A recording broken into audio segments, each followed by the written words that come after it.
So let me thank the organizers, Sundar, Vijay and Partha, for giving me the opportunity to speak here. It's always a pleasure to be back in math science. So this is actually the first part of a two-part talk. The second one will be given by Shamindra on Saturday. So we will talk about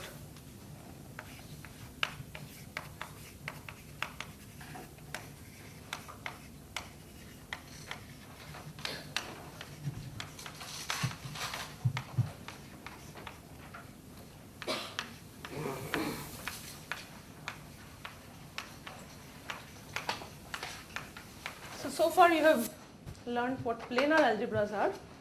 So I will talk about the notion of representations of planar algebras. We will really concentrate on planar algebras of the subfactor. Okay, so and also the aim will be to get to the Jones-Walker conjecture. I will describe what it is.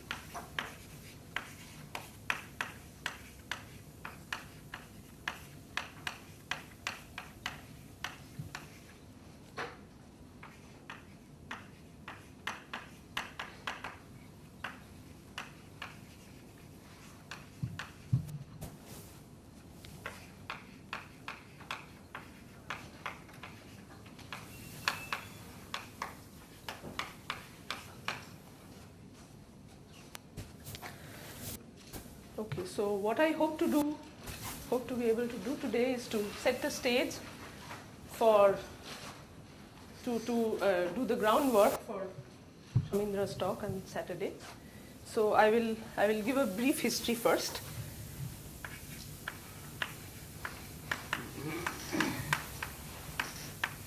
So probably you haven't heard this word yet.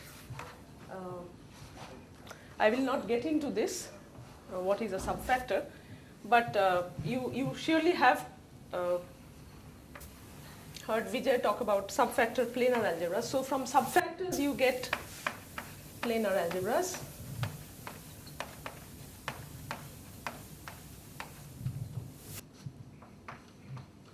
The construction of Jones. And when you have planar algebras, Jones had this notion of annular representations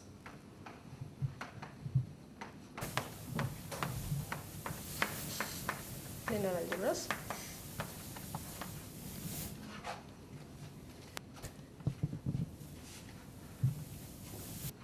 So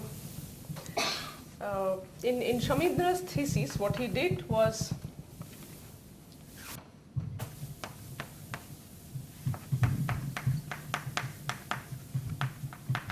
he showed that if you take G, a finite group, then the category of annular representations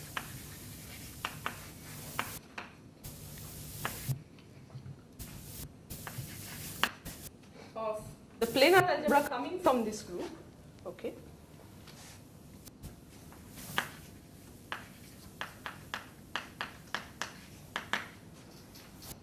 this is equivalent to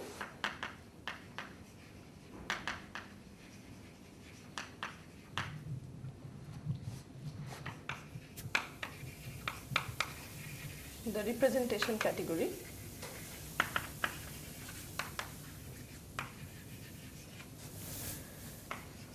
of a non-trivial quotient of the quantum double of the group.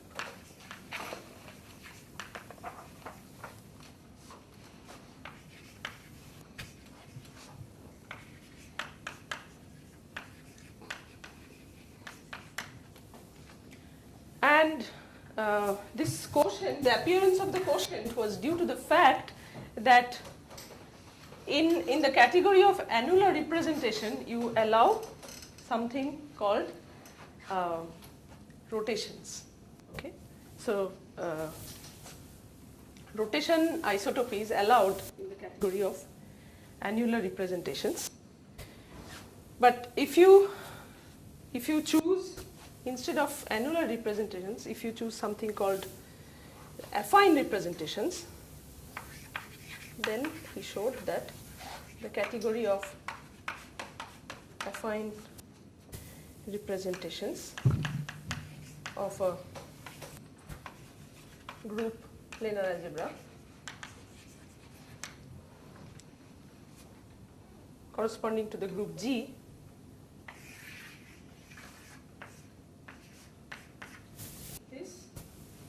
is equivalent to the representation category of the quantum double of the group denoted by dg. Okay, so I will come to all this.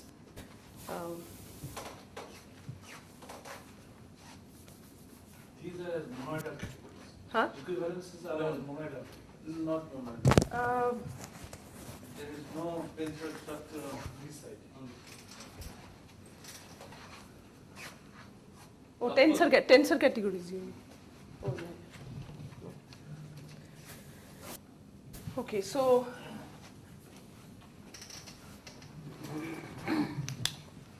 and this is basically the center of the representation category.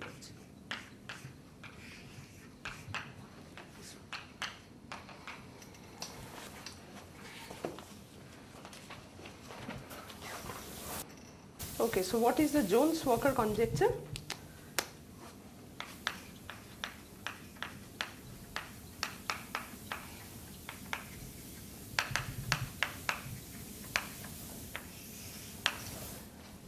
So you start with a subfactor planar algebra, finite depth.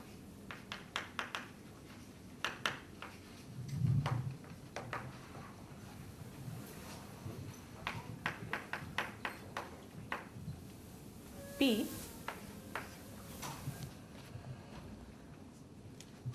So P, from P you can recover the subfactor.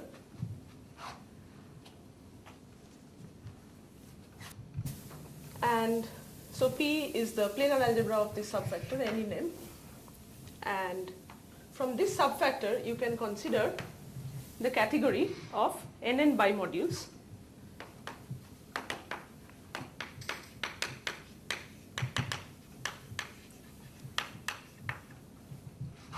Okay. C. So the question is whether you can recover C from this planar algebra in a direct way without having to go through subfactors. And the conjecture is that the category of affine representations of P is equivalent to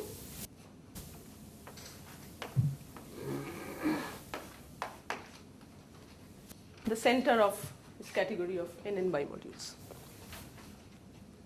So this we already know for the group case from Shamindra's thesis. Sorry, maybe you should tell us what is the center of a category? Yeah, I'll talk about it. Yeah, this is just the motivation. So I'm just throwing in a lot of jargons, but I will come to that. So so this is just the history and what we were able to do in January of 2011 in a joint paper with Ved and Shami. We were able to prove this for a specific case, that is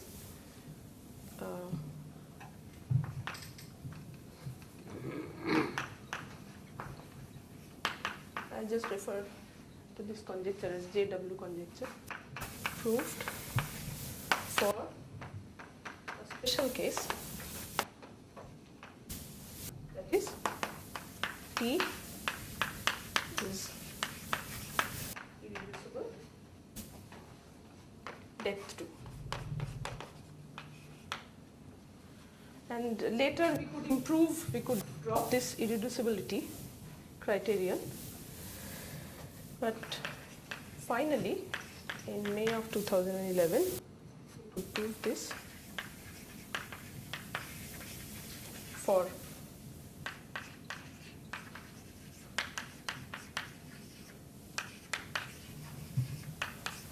arbitrary finite depth. And moreover, we also know what happens in the infinite depth case. But it is, we can describe this category fairly accurately in the finite depth case. So we just gave the proof for finite depth. So this center is a very rich category. It has braiding and it has a lot of rich structure. So I'll come to that in a minute. So first, let me first begin with the definition of affine representations.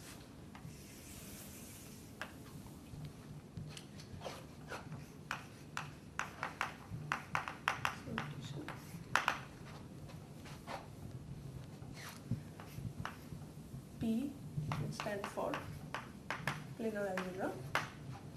So it's a collection of these vector spaces. P epsilon k. Epsilon k belongs to set of colors.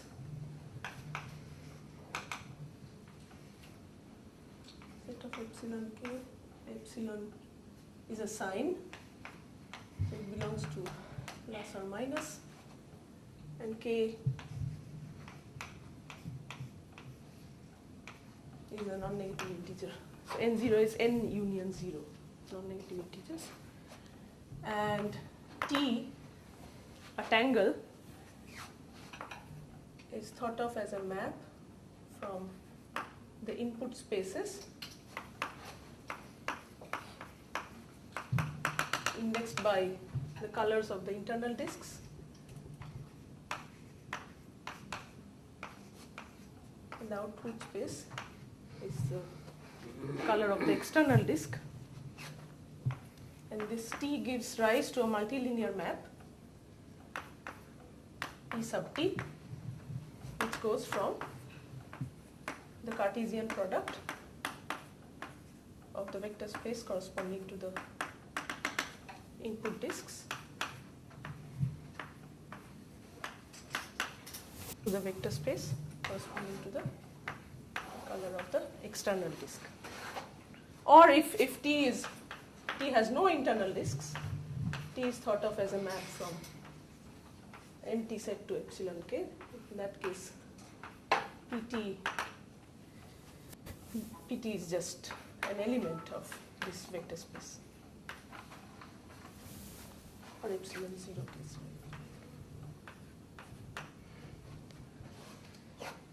Plus some compatibility conditions. Right?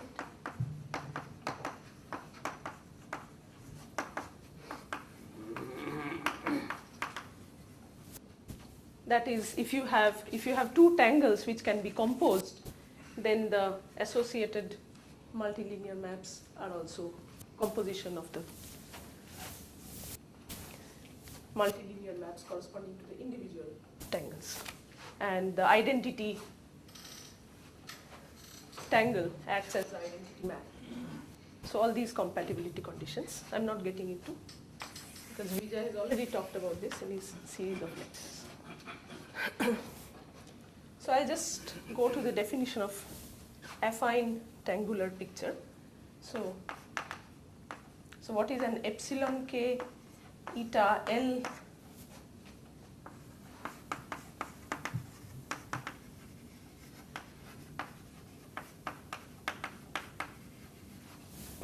So this will be the building blocks of the category, affine category. So this consists of, first of all, the annulus.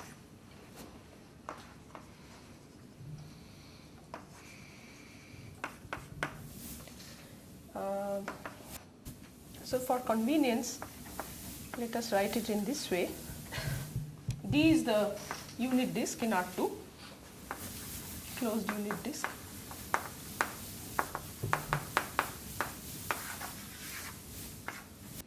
So consider 2D minus the interior of D. Okay.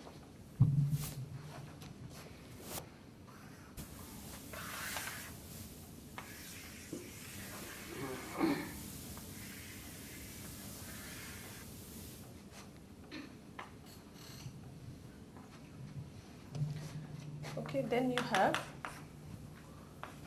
mark points on the boundary of the external as well as the boundary of this distinguished internal disk. So marked points on S1 given by, I want it to be clockwise. So I'll write e to the power 2 pi I j over 2k. I'll put a negative sign where j runs from 0, 1, 2 up to 2k minus 1.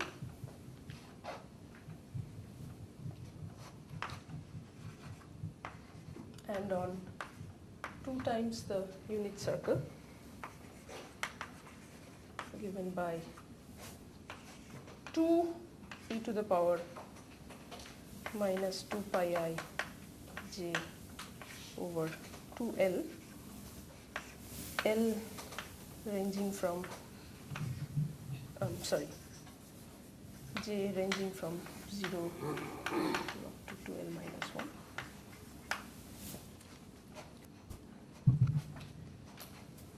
So these marked points are fixed once for all. There is no scope of rotation of the internal tangle with respect to the external, internal disk with respect to the external disk.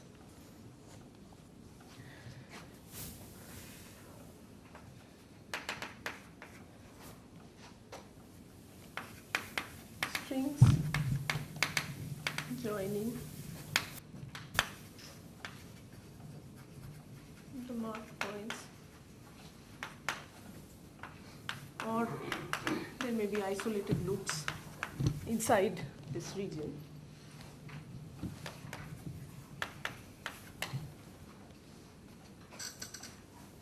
And of course there could be internal disks inside the annulus.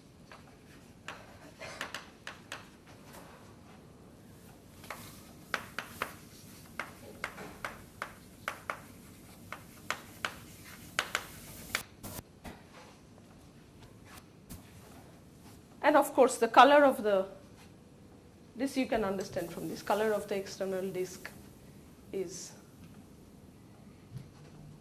let's say, eta L. So external disk. Maybe you should just remark that Vijay has been seen to our old fan thing where Only 0. epsilon minus for non-negative, non-zero k was not used at all. The star region was always in the white region. Okay. This combination. Okay, so I'll just draw an example, and from that it will be clear. So external is color. So probably, that's how Vijay's convention was, that he only used for k positive, he only considered epsilon to be plus. But actually in the internal disks, you can put the sign you can put the distinguished boundary component even in a shaded region, and you can put a minus sign next to it.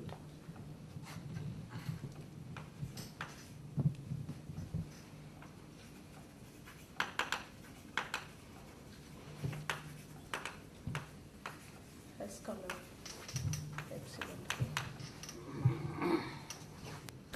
So the example, let me use some colored chalks here. So this is how an affine triangular picture looks like. So suppose the internal disk has 1, 2, 3, 4, 5, and 6 points, and the external disk has 1, 2, 3, 4, 5, 6, 7, 8 marked points.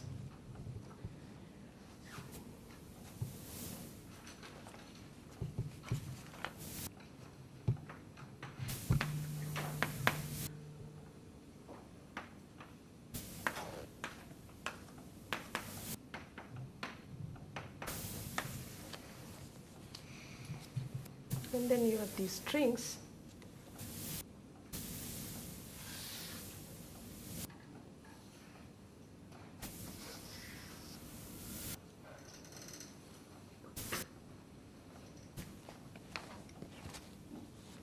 There may be other internal disks.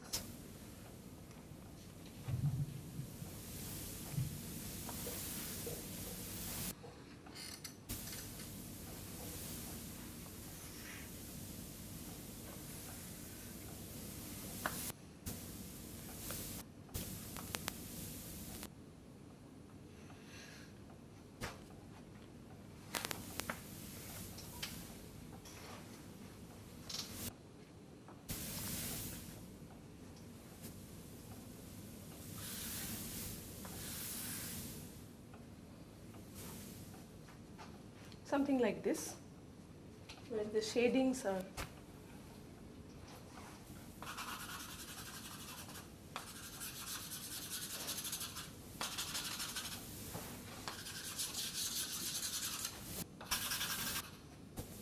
you have a checkerboard shading, so you shade the alternate regions. So this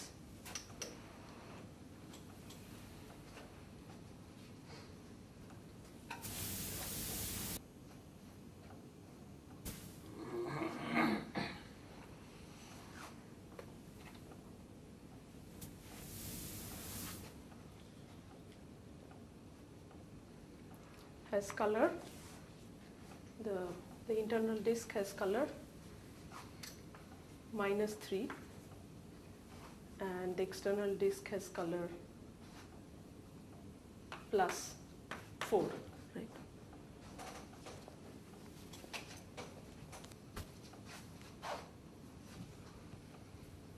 You should call distinguished internal disk, or Yeah, this is the distinguished internal disk. the internal disk of the annulus. There are like two kinds of disks, internal disks. One is the internal. Yeah, disk there of could the be internal disks floating around all over the place, but the distinguished internal disk has color -3. You can put a minus sign here, you can put a plus sign here. And also the other internal disk, they also should have colors. Yeah, So that's the usual tangles.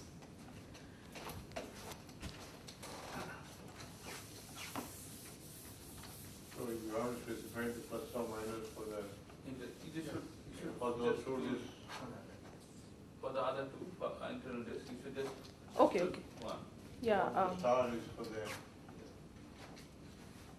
yeah. Just if it is in the shaded region, it should be a minus. If it is in an unshaded region, it could be here. It could be anywhere. The distinguished boundary component, as I am defining it, could be anywhere on the disk. But for a triangular picture, it's fixed. Yeah, no, yeah. No, not you have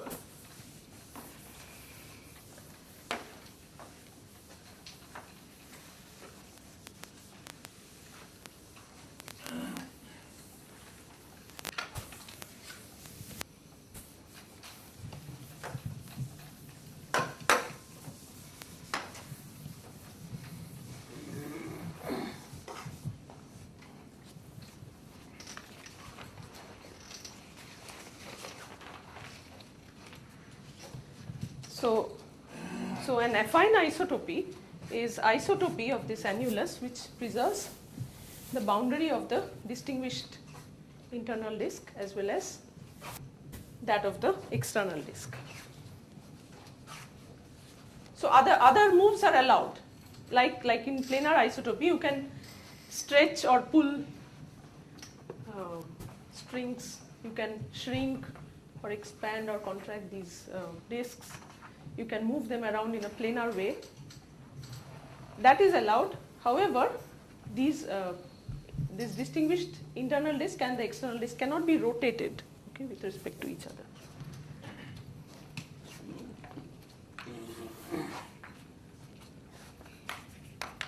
So I'm not writing down the whole thing. So affine isotopy. And so notation AT epsilon k eta L is. So your affine triangular picture is just one distinguished internal disk. Yeah. No, Plus rotation not allowed. no, triangular picture is just a picture. There is no isotope. On these picture you put an isotope and then you have. Then take the equivalence modulo the affine isotopy.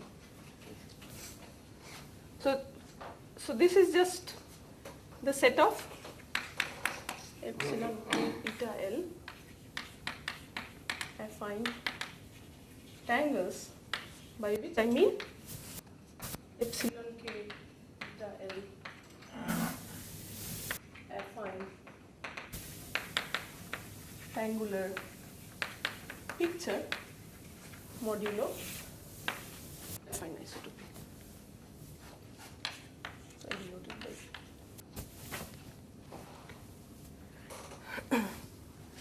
and AT epsilon k eta L of P. That means all your mark points are fixed throughout the whole Yeah, thing, yeah. huh? Yeah, marked points are It's fixed. a homotopy which fixes the The boundaries. The boundaries of the every time. the boundaries of the other internal disks could be moved, but this and this are rigid. So these are P labeled epsilon k eta L.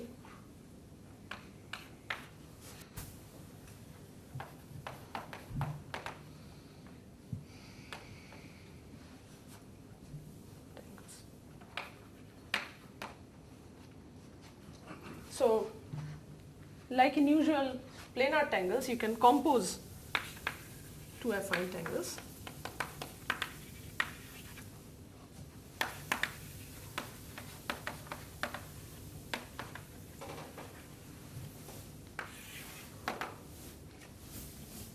So let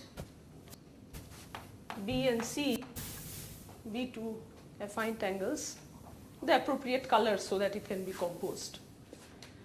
Then what is B composition C? Well, what you do is you put the external disk of C inside the distinguished internal disk of B, but I mean you need a little bit of modification because for us affine triangular pictures have the external disk this 2S1 and internal disk S1, so you have to do this little modification. So this is just you dilate B and then let's say half. By which I mean just you glue the external disk of C into the distinguished internal disk of B. Okay.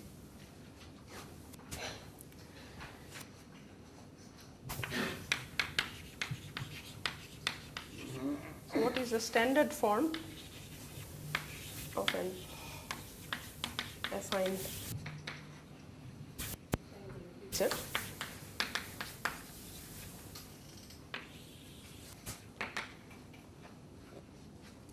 So actually, instead of this S1 and 2S1, we could have worked with a rectangular annulus also, provided we keep the boundary points fixed once for all. Okay. So, in the standard form of an affine triangular picture, we have all the marked points of the external disk on top, and all the marked points of the internal disk also on top. So the color is epsilon, and here there are 1, 2 up to 2k points, and here the color is eta, the sign is eta, and the number of points is 1, 2 up to 12. And then it is a fact that any affine triangular picture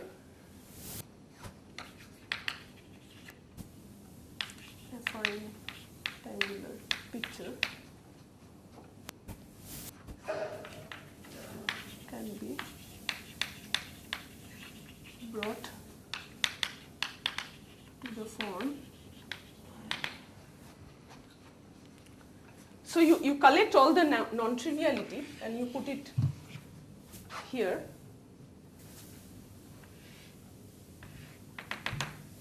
And you join.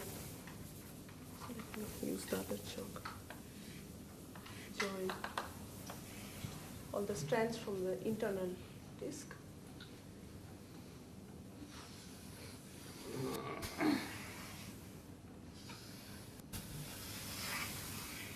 And then you have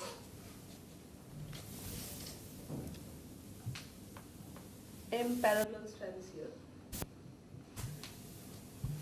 and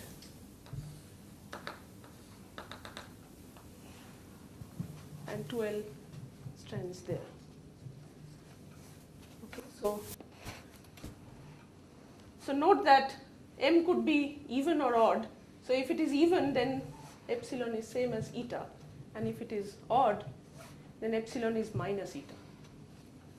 Okay, so you sort of, everything is happening all over the place in the annulus. You just collect everything and put it inside something, and this will be a tangle. This will be a tangle of color eta k plus L plus M, because there are 2m strands going around, 2k below and 2L above. And this can be epsilon also. You have to specify the distinguished region of the. Yeah, this is just here. Yeah. Otherwise. Yeah. The distinguished region is here.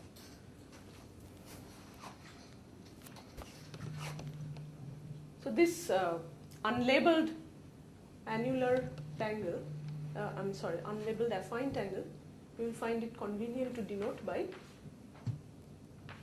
psi super m epsilon k eta L.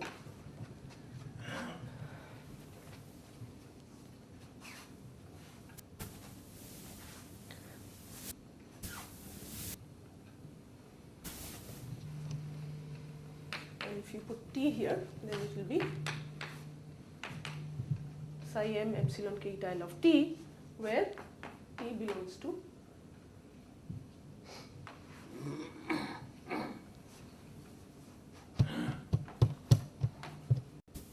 is labeled by P, then just put P here. And denote the linear extension of psi also by psi. So we mark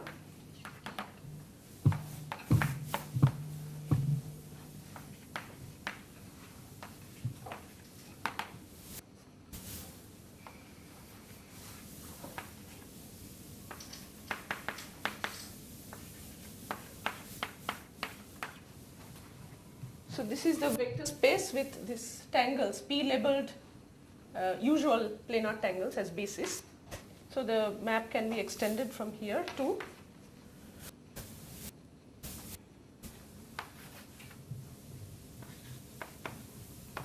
A epsilon k eta L of P, which is the vector space. So I should write here.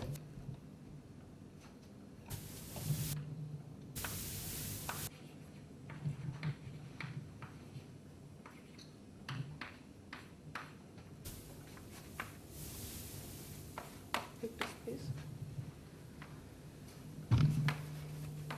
of P labeled epsilon k eta L affine tangles.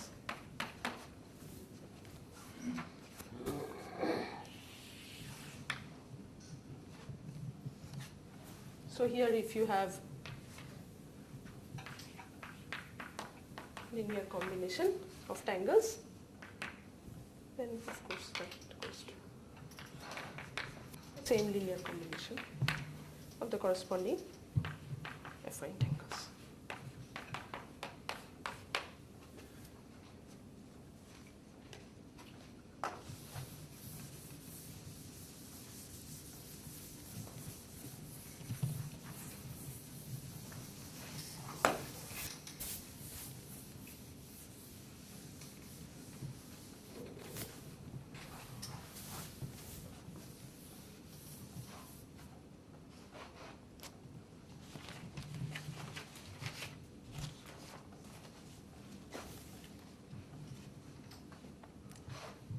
Okay, so far we have created a category of P labeled affine tangles where the objects are colors, that is epsilon k, and the morphisms are these P labeled affine tangles.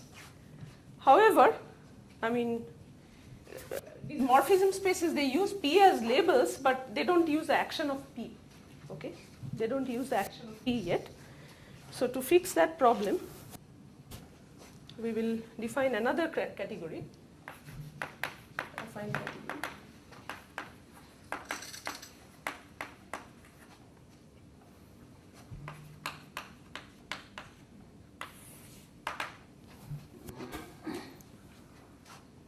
So denoted by AP. So what is set of objects of AP? They are just colors, epsilon k.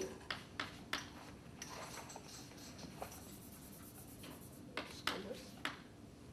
And the morphism space, this is morphism from epsilon k to eta L. We will denote it by AP epsilon k comma eta L. This is just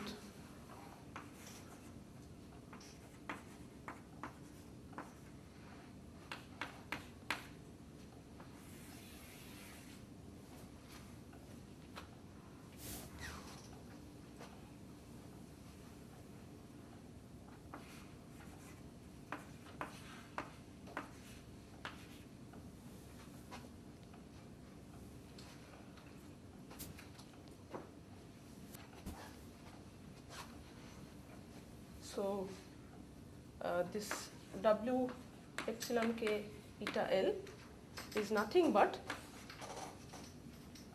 union over M psi M epsilon k eta L of X, where X is a linear combination of P labeled planar tangles such that the action of X is 0. Okay. And you can check that this indeed is a subspace.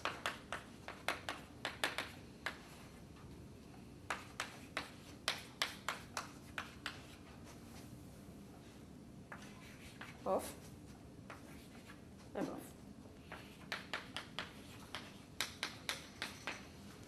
So you can talk about this quotient space.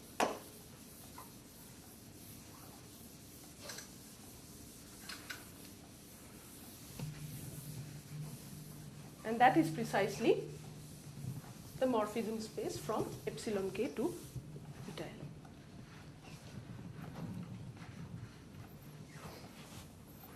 So why is this a subspace? Because see this here there is no uniqueness. So this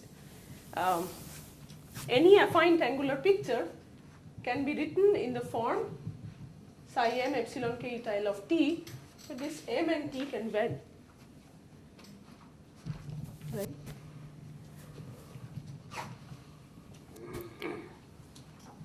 However, if you write AI equals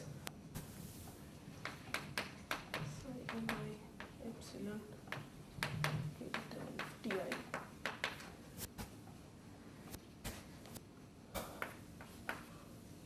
where ti are such that ti equals 0.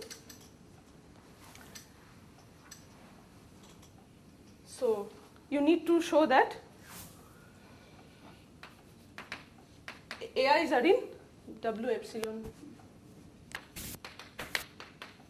k eta L.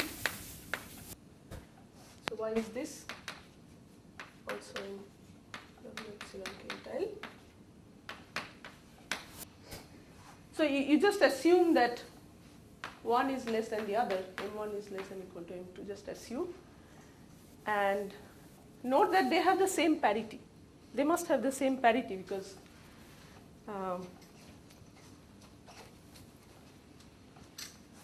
they are going between the same spaces. Epsilon and eta are fixed. So this must be even. Oh. And so suppose m1 is 3 and m2 is 5, let's say. So suppose you were able to find some T1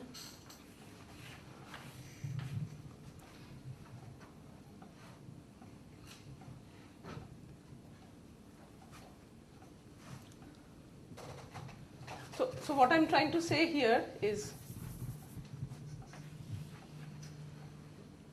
so suppose there are 3 strands going around.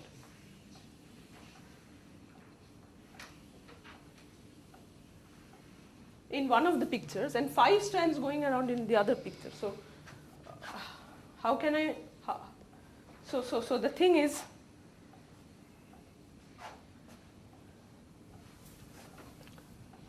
so I just want to say that from T1 you can get another tangle, let's say T1 tilde, which is in P eta k plus L plus M2.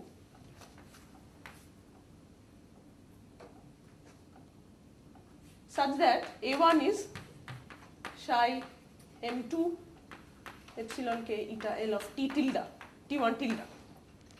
And then you can add.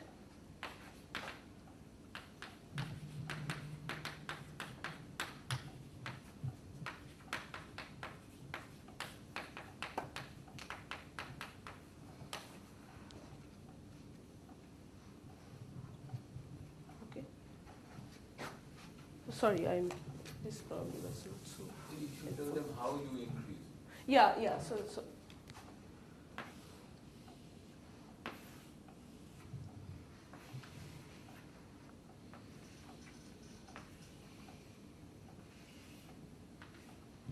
So suppose you have 3 and you want to bring it to 5. So what do? You just put another loop.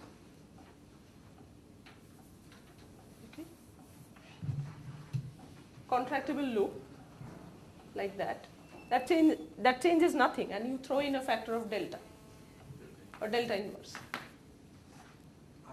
So you're describing an inclusion of these psi m's and the higher psi m's. Yeah. So the point is to say that this is a subspace. That's why you need, whenever you add 2 things, you need to bring it to the same grade, okay, to be able to do that. And this has things connected to the external disk as well as things connected to the internal disk. also they won't know what P sub X is. They know like action of a triangle. So did you tell them?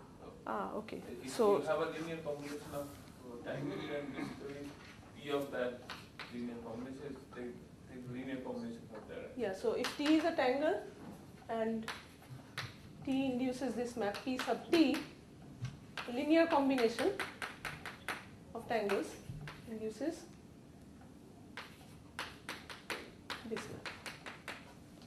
Triangles of same kind, is it? Same thing. Yeah, yeah. Otherwise,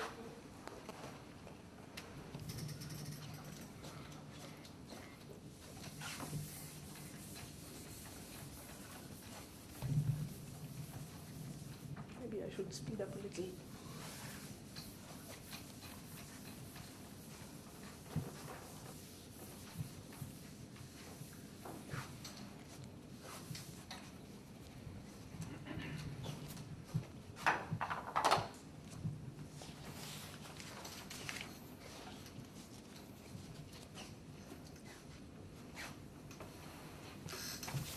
So then we have a map such that this diagram commutes.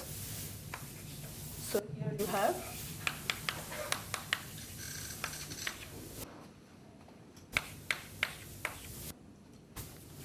vector space generated by P-labeled planar triangles. Here you have vector space generated by P-labeled affine triangles. Going between them you have this map psi m epsilon k eta L. Here you have action, this map, taking it to eta k plus L plus n. And here you pass to the quotient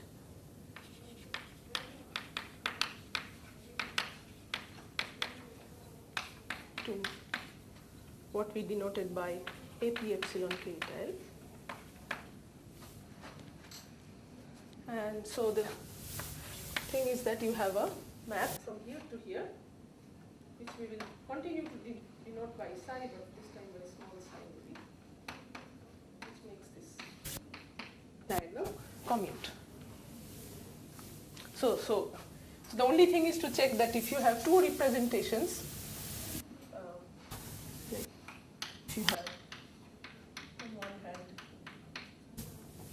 x equals linear combination of triangles this way, and on the other hand if you have mu j tj, then at this level they are the same because P of the difference is 0.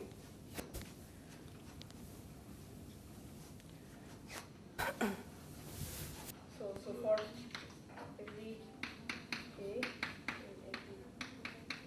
every eta L, there exists some x and P eta k plus L plus n such that psi m epsilon k eta L of x is no, if x is equal to that and y equals that, mu j tj, and px equals py, then they go to the same. That's not true.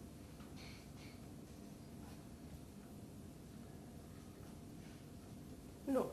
I'm saying if the same x has two representations in terms of triangles.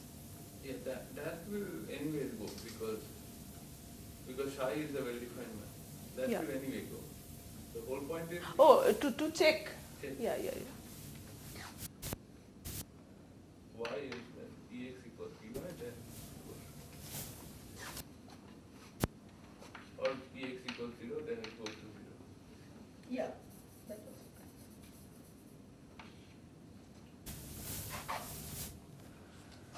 Okay. So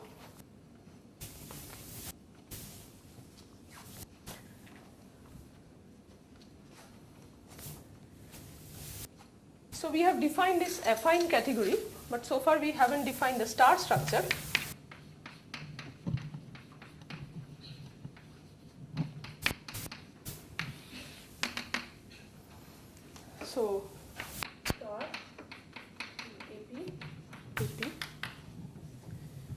it's a contravariant functor.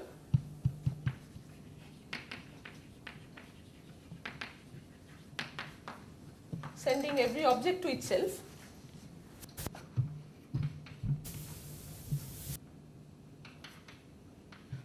But on morphisms, in the morphism spaces, what happens is this AP epsilon k eta L goes to AP eta L epsilon k, and if you take any A here,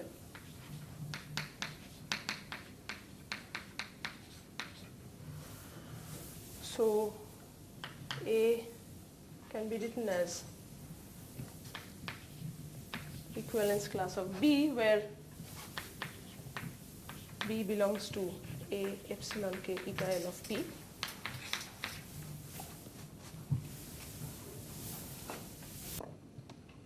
And there you define the star in the following way. So you take reflection about a concentric circle. So on the level of affine tangles, so define the star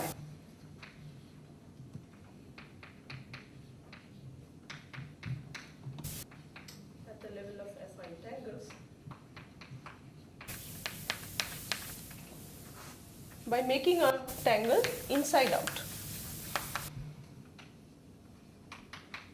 Okay, so you have an affine tangle and you just reflect it about a concentric circle. And you can extend it conjugate linearly to this space. And then, so from B you get B star. And also you, the labels, you should also take the star of the labels coming from P. So if you have in a specific internal disk, if you have X, you should replace that by X star.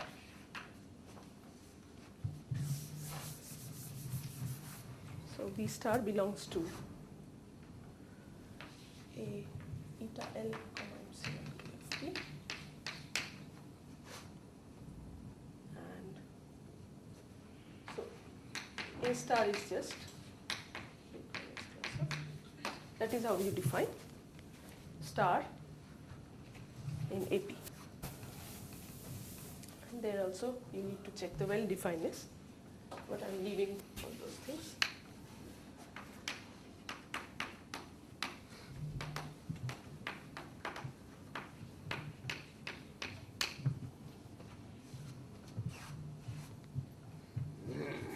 So finally, star affine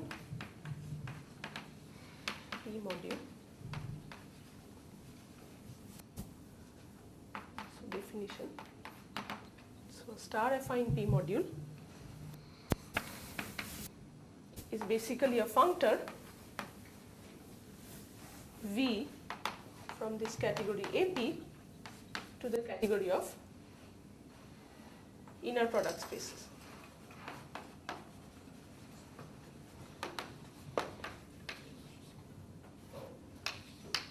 Okay, preserving the star.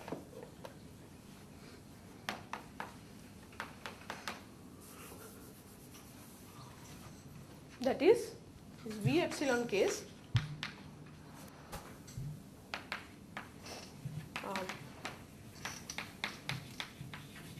inner product spaces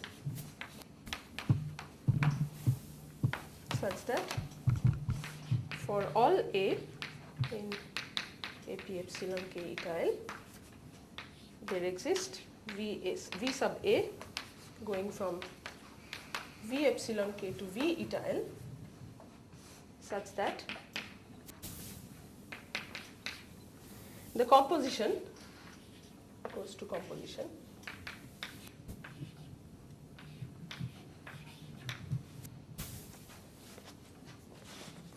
Right, the identity goes to identity. So what is the identity of affine tangles.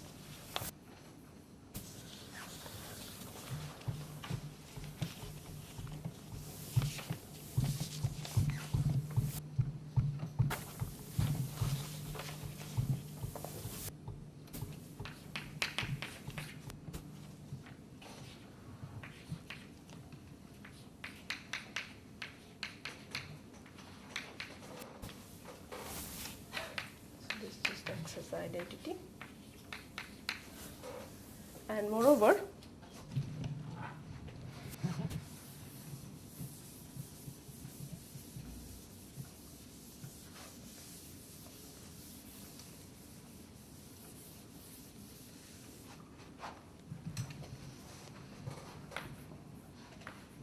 V A star is the adjoint of VA.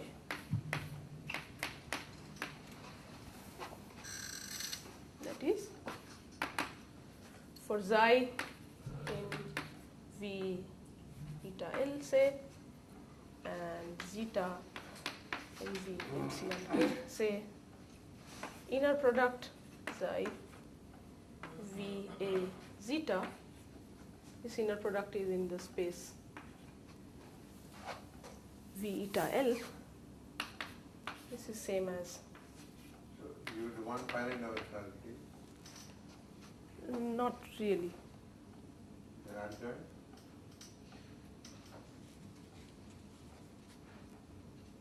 The adjoint map. In general, you don't have adjoint. Oh, okay. So that's what you're No, talking. the adjoint is an existence of the adjoint is a part of the difference.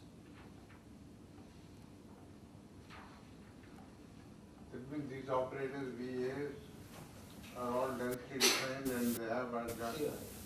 And their adjoints are what, that is what exists.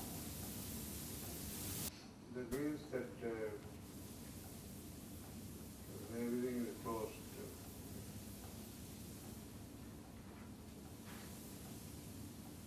So you're all,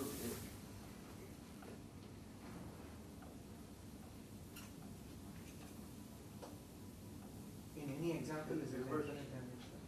huh? In any example, is it infinite dimensional? Yeah. There are examples. And operators are bounded operators? or The operators. Bounded operators. Yeah, I mean, that will be. So- If you take so- Hilbert spaces, then So it they're has actually Hilbert spaces and bounded operators. about. But I'm not very sure that there could be non-Hilbert spaces where unbounded closed densely defined operators. There could be some, which I have not worked. Right, if they And are- actually, we might as well have defined it for Hilbert spaces Hilbert spaces, straight away. then it will be bounded.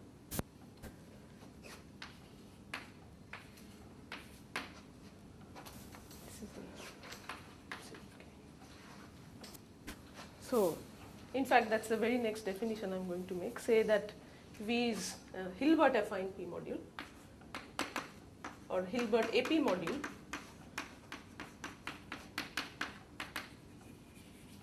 if all these V epsilon K's are Hilbert spaces.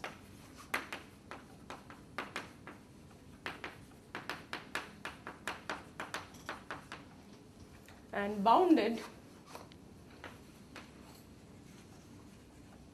AP module if these VAs are bounded operator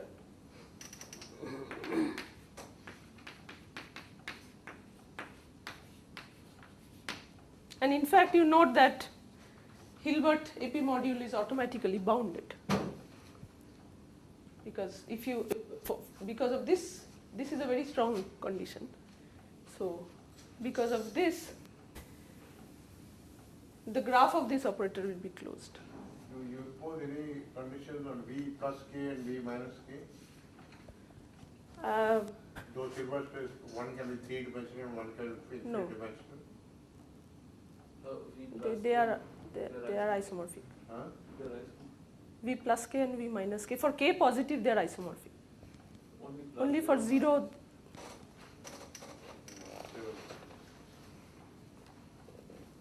Is that as a follow from the Yeah, axioms or? because in rotation will take v plus 0, v plus 3 to v minus 3. But plus 0 minus 0, there is no rotation.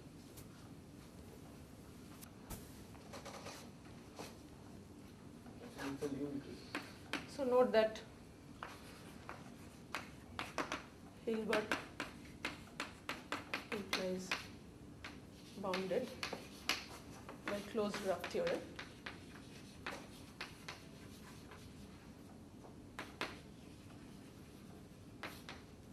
And conversely, every bounded AP module, for every bounded AP module, you can take the completion of these V epsilon k's, and then you get a Hilbert affine P module. So P itself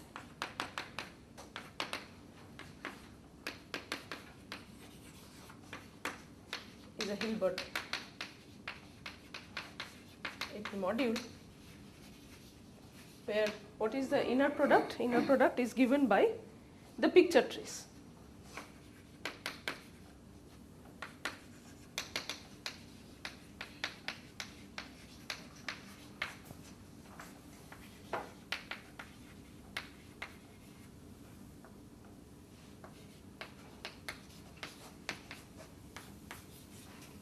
So unnormalized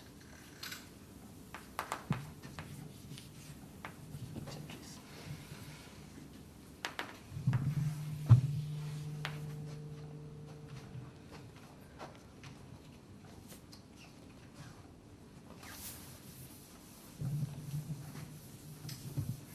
Should there be a star somewhere? It's linear. For X and yeah. Y. X star y, right? Depending on which one. Let's take x star 1. Conjugate linear in the first variable. No, not there. Here. Okay. Conjugate linear first variable. Yeah. So some general facts about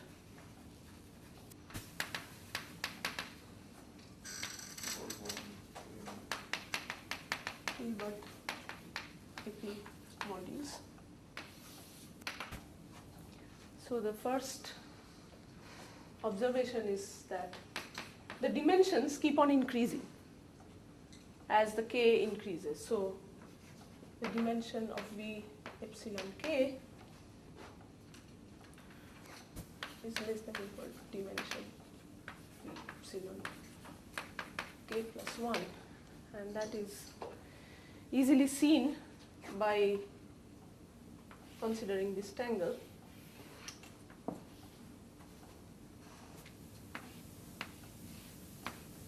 So the color is epsilon here. You have 2k straight strands.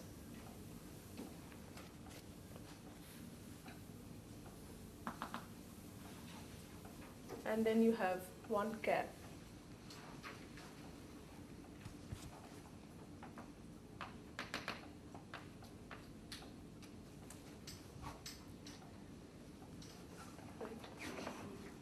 And so let us agree to the following notation. Whenever we have k parallel strands, we will just replace it by one strand and write a label. We will label this strand by k, or in this case 2k.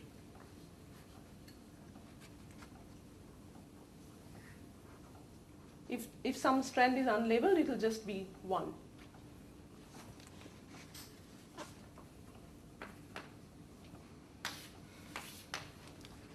Okay, and the second thing is what Sundar was saying. So V epsilon k is as a Hilbert space isomorphic to V minus epsilon k for all k strictly bigger than 0, and that is can be proved by considering this triangle.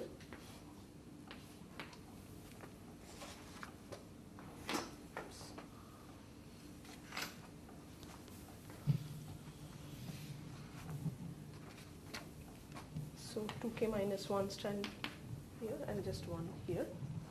Color is epsilon and here is minus epsilon.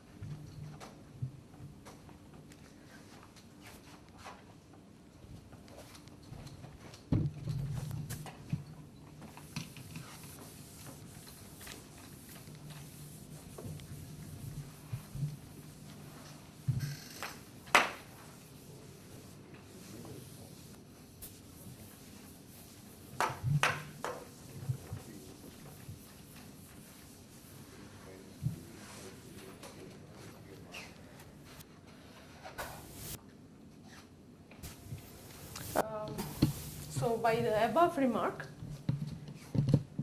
by number 1 actually, you can talk about weight of an AP module.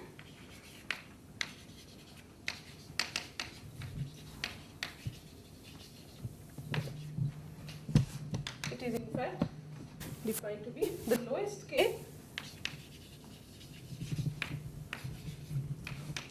such that V epsilon k is non-zero.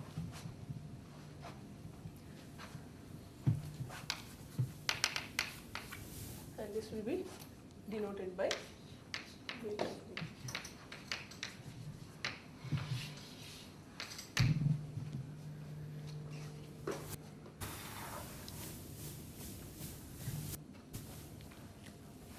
Okay, and then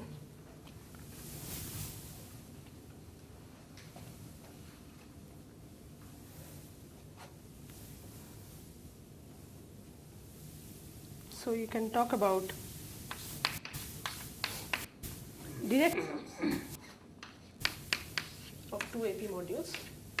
How is it defined? V direct sum W, and this component is just the direct sum of the components.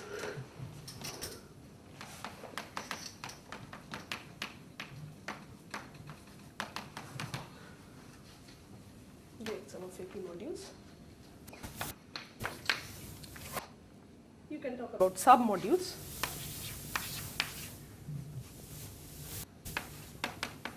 This is an AP submodule. If first of all the vectors, the corresponding vector spaces are subspaces, and the action of A restricts. So VA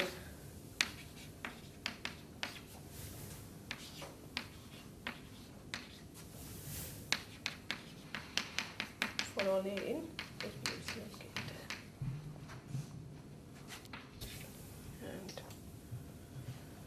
and WA is just the restriction of VA onto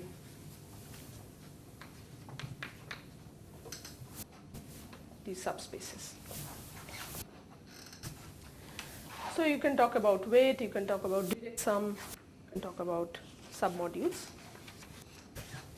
You can also talk about the orthogonal complement. So what is W part? W part of epsilon k is just, I use this notation, I hope this is clear.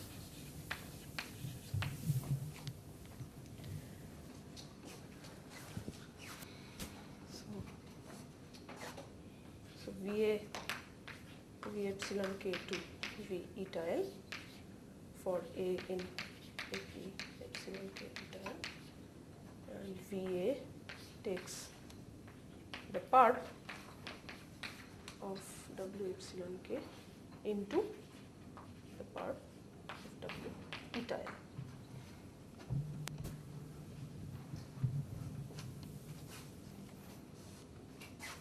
So V is W direct sum So from this you can so say that number 7, V is irreducible and only is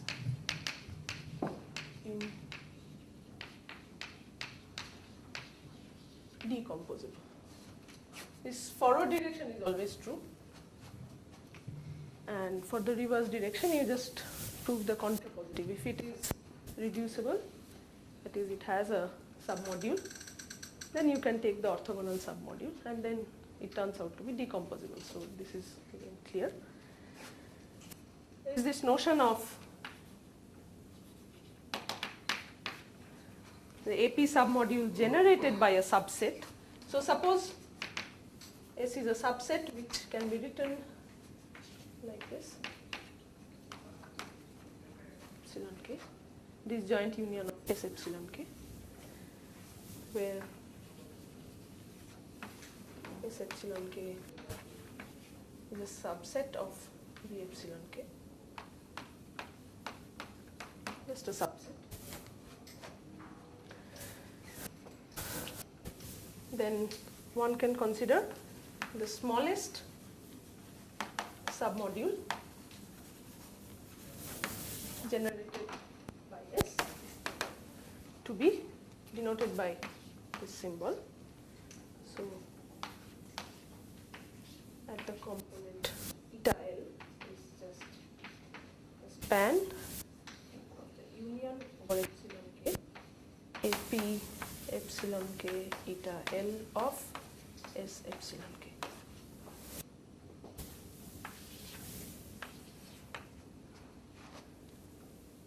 And then you take the closure in the norm coming from the inner product.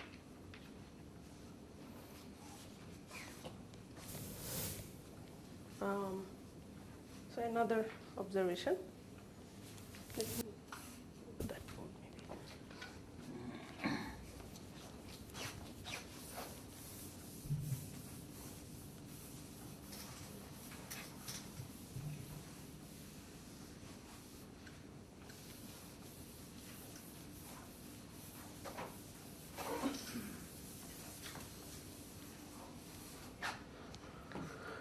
Is that as a Hilbert AP module, P is generated by any non-zero element. So it is clearly irreducible. Maybe you should write V sub AP epsilon k, not AP epsilon k eta L of. Where? The action of AP epsilon k eta L on S epsilon k, the union. Huh. You should write V sub AP epsilon k. V of the elements of AP epsilon k eta L. The range of those.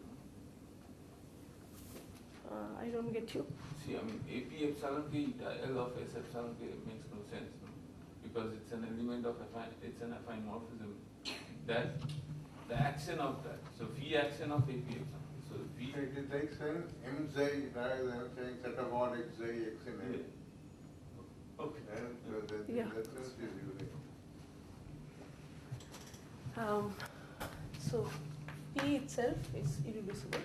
In fact, it is as a Hilbert AB module. In fact, take any non-zero element, and it generates the whole of P as Hilbert AB module because you take the following affine.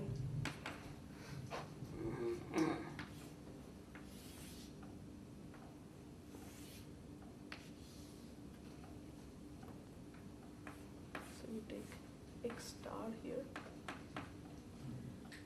and I'm sorry, there is this distinguished internal disk, X star.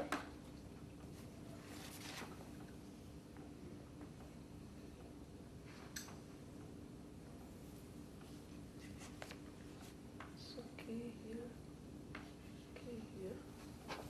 Suppose this is in P epsilon K.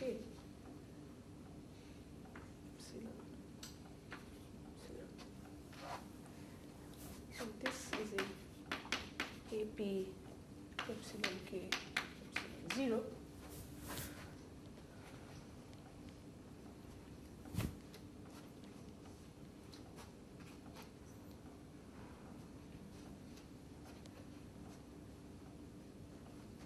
And then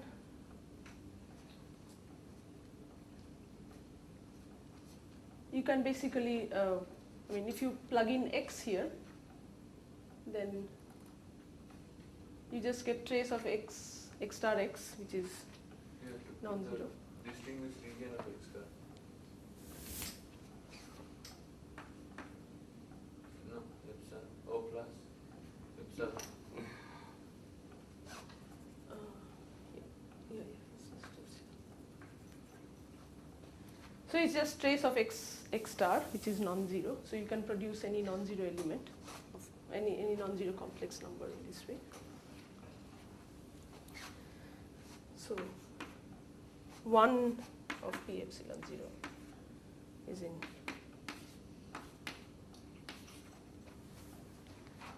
module generated by x. So everything is in here.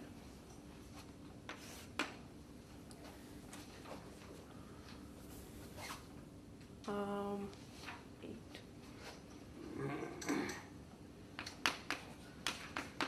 So another property is weight decomposition.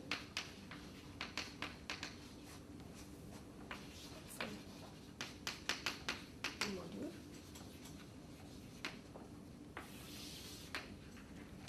Maybe I don't have the time to go into the proof of this. So V can be any AP module, Hilbert AP module can be decomposed in this way. V super K, K belongs to M naught, where first of all Vk is either 0 or it has weight k. And B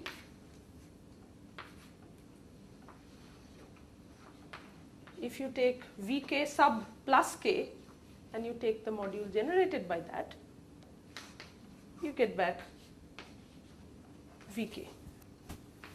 But that's for k positive. And for V0, you need both the plus 0 and minus 0. So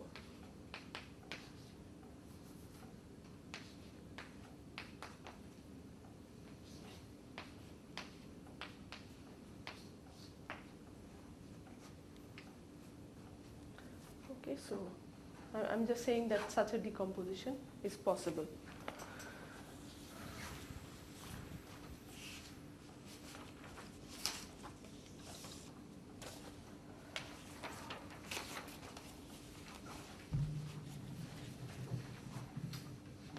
So now we digress a little bit from these affine representations, and we will try to at least I will start defining the notion of center, or at least what it is here. So we start with P, a planar algebra, actually a subfactor planar algebra. From this, we can recover subfactor n in M such that the planar algebra that you started with comes from that subfactor. Of course, yeah. And in this subfactor, you get CNN, the category of NN bimodules. And from that, through the center construction, you get this ZC.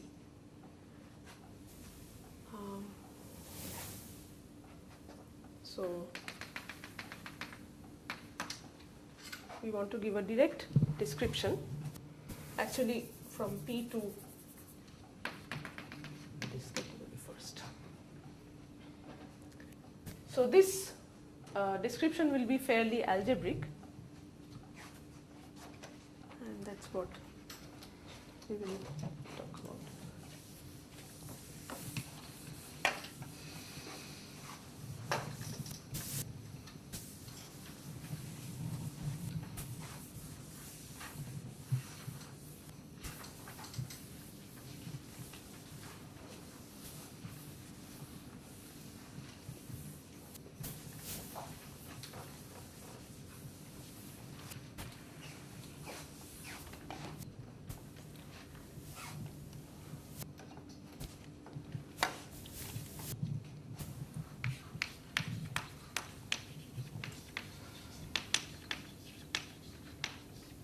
On this side, I will very, very briefly review the definitions of tensor category. And on this side, I will describe what it is for our example. From planar algebra. So, of course, the assumption is that the modulus delta is strictly positive. Because if delta is 1, then the subfactor is trivial, n is m. And in that case, all these vector spaces are just scalars. So we'll assume that modulus is strictly positive.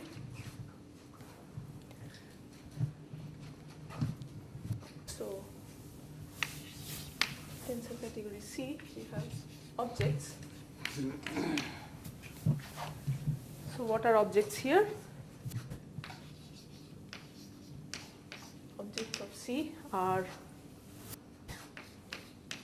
projections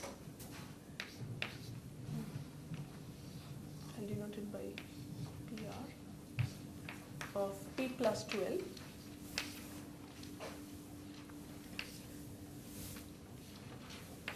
L non-negative integer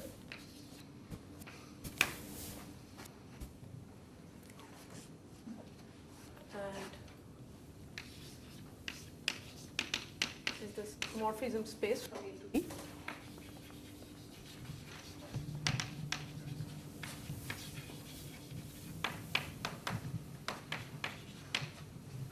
And what are morphisms here?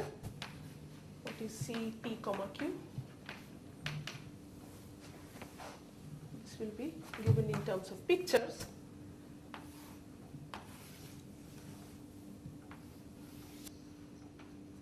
So morphisms from P to Q will be, we'll put P below, Q on top, and any x in P plus K plus L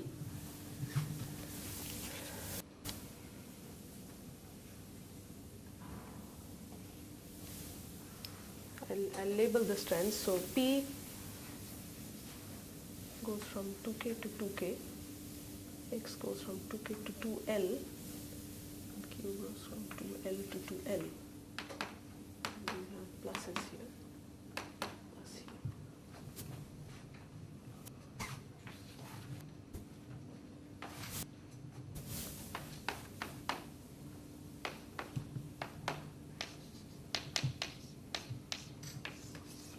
So this is the morphism space, a very, very pictorial thing. Okay.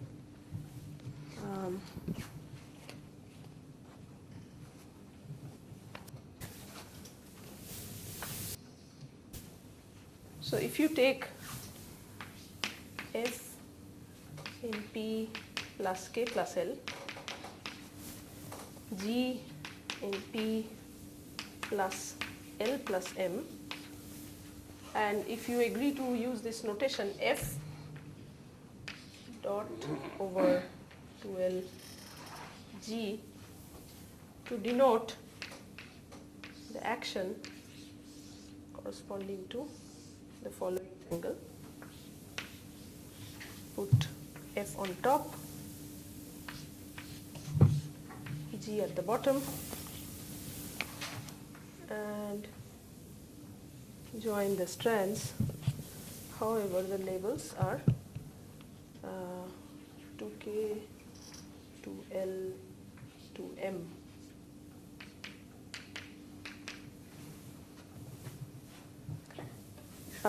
Then, in this notation,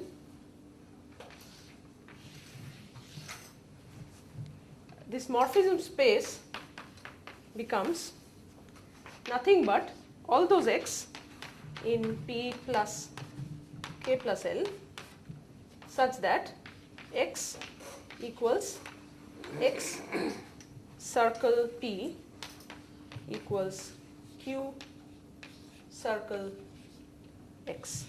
That means if you take something in the morphism space and hit it below by below by P, it doesn't change. If you hit it on top by Q, it doesn't change. So all those tangles for which, all those linear combinations of tangles for which this happens is precisely the morphism space.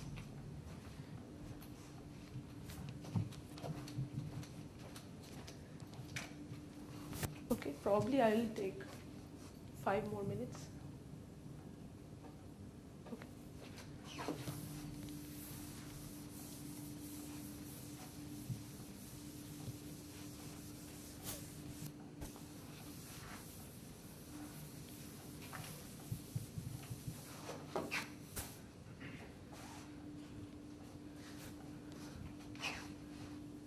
So, and what is composition then? So composition, I don't think I have the time to talk about the tensor structure.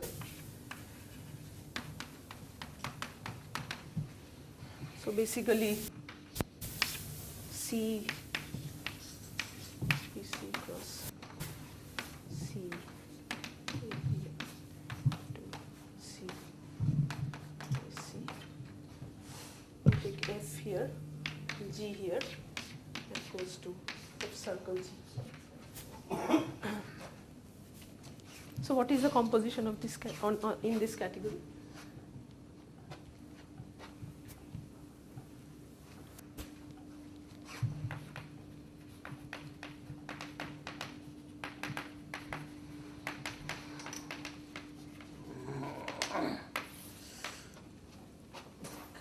So you take X in CPQ, Y in CQR,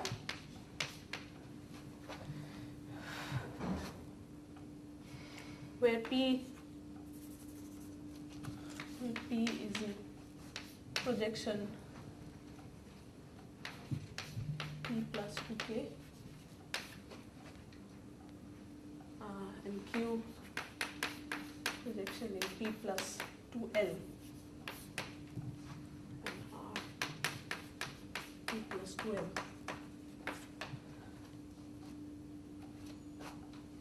Then it's the obvious thing, Y circle X, it's just Y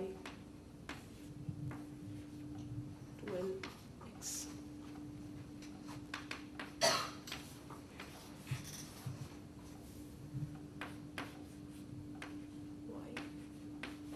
X.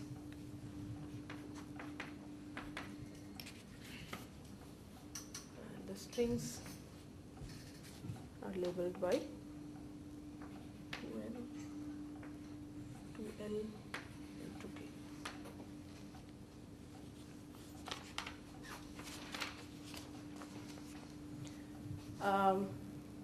So, what is the identity with respect to this composition? What is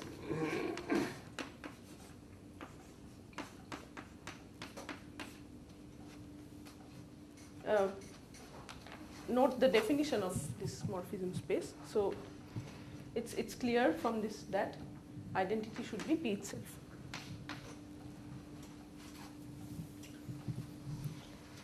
Well, let me just take 1 more minute to say that the tensor structure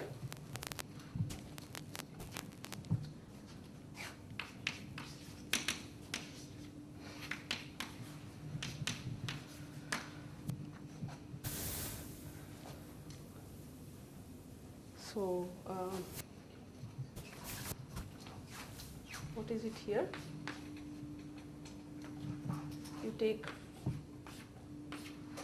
P in P plus 2K, Q in P plus 2L. So P tensor Q is, by definition,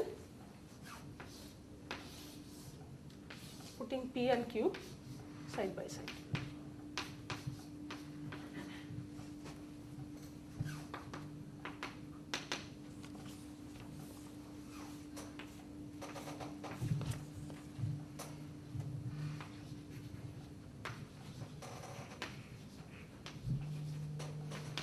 So this is in P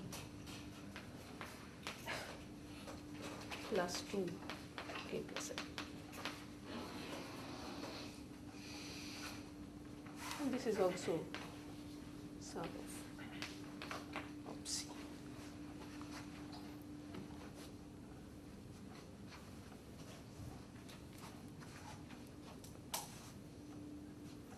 And you can check that composition is preserved.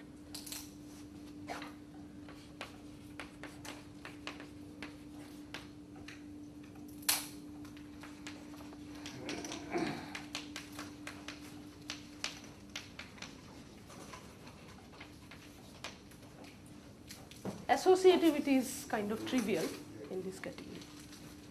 So I guess this will be continued by Shamindra on Saturday.